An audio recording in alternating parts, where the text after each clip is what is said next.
Hello everyone, and welcome to a new series I'm starting called Yearly Games. This will basically be a review show where I review all the games that I played in 2020. And by that, I mean the games I played through the year of 2020 and not the games that came out in 2020, just to clear out some confusion.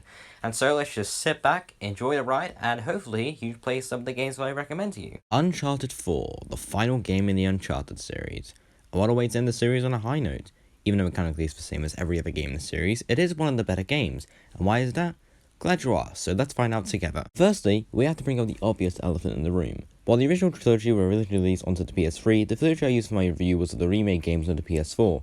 However, this game was entirely made for the PS4, and as a result, the game looks stunning in both the foreground and the background. So, what's the story of Balamori? Well, after all of his perilous adventures in life or death situations, Nathan Drake has settled down and gone normal life for a good few years.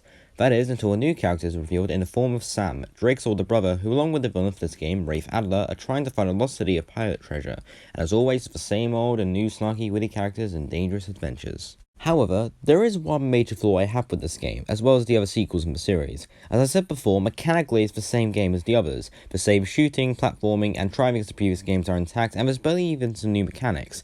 It just feels like, aside from the story, visuals, and new characters, it essentially is all the other games repeated all over again. But what isn't my favourite in the series, Uncharted 3 still holds that record. Uncharted 4 is a really fun game to play and beautiful to look at. It's just as charming as the original trilogy and makes its presence known to the masses. So if you love the original trilogy, then you'll definitely love to play this game. And with that, those were my thoughts on the Uncharted series.